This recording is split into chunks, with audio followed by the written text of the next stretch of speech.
Hey guys, it's Christina. Welcome back.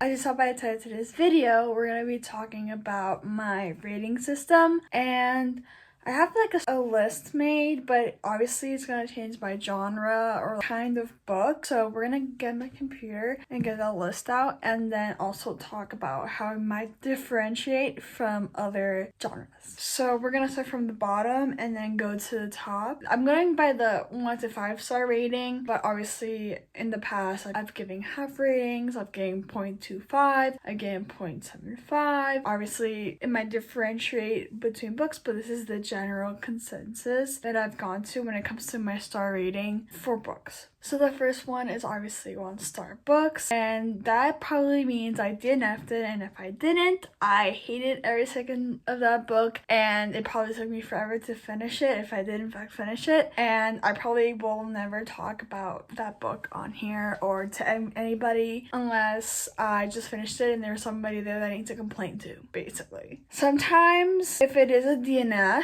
some of them will be a soft DNF, and by that I mean I know I'm not in the right headspace or in the right time to be reading this, so I'm gonna put this book down and pick it up at a later date. Or I did read it, I'm like, I feel like this wasn't the right time, and then I'm gonna read it in the future. So of course the next is 2-star rating. 2 stars, I still didn't like the book, but I definitely didn't DNF it, and the reason it is 2 stars is because there's probably 1 or 2 elements that I loved, or at least I really liked, like either characters or a certain moment or like storyline in the book that I liked. There was just the rest of it was not good, and kind of like the 1 star, it was probably right book at the wrong time, so that's why it's probably 2 star. And it doesn't really mean I hate it, it's just I didn't enjoy it. Like 1 is definitely hate, 2 is definitely just didn't enjoy it. 1 and 2 stars is definitely universal for all the different genres. Now when we get into the 3 star, it's when it becomes different. So for example, in romance, 3 stars is, it was cute, I enjoyed it. Is it forgettable? Most likely, but I still enjoyed it and I had a good time with it, right? For fantasy and mystery thrillers-ish, it's more like, it was okay, but I guessed everything and I wasn't spooked enough. That's for more mysteries. And for fantasy, I just wasn't surprised enough, and there wasn't enough plot or like elements to keep me going, but I still read it and I still enjoyed it. There was just something that was off of that fantasy book that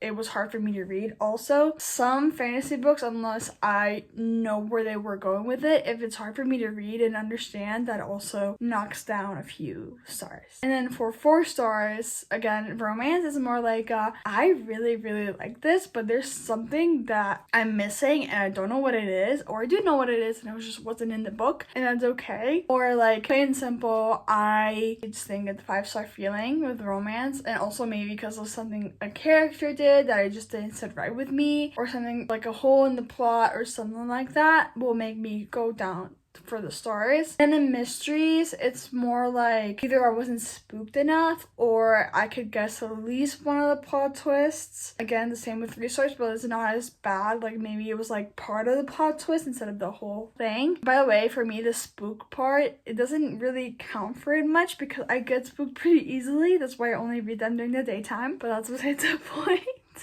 And then for fantasy, of 4 stars, it's more like kind of like romance. I just didn't get that 5-star feeling, and maybe I needed to, like, sometimes you're looking more for like a cozy fantasy and you end up reading a high stakes fantasy, and it's just that thing, like you're like, oh, I wanted this and I got this, but I still really liked it. Like I still really liked it, but I was looking for this and I didn't get that. That's basically the rating. And then for 5 stars, it's basically, this book is perfect. I want no critiques on it. I loved every second of it. There was nothing wrong with it, basically. And that basically goes for all genres, and obviously you have to account for that 5-star feeling. Sometimes you can't explain why it was 5 stars, and also I really, most of the time, I associate 5 stars with reading a book in 1 sitting. And it hasn't happened recently because I've been back in school, which has been a thing, yeah. But I feel like if I can read a book in 1 sitting, it's like an automatic 5 stars, even if there's things wrong with it. I'm like, if I was able to read this book in 1 sitting, girl, that's a 5 stars. And 6 stars are just impeccable. My ratings do fluctuate up and down. Like, definitely, like, next week is gonna be different from this, probably. But I feel like I have a pretty good idea of how I rate it, and it does change. That's why I tried to explain it for the different genres. But that's basically it. That's my rating for books. Hope you enjoyed, and I'll see you guys very, very soon. Bye!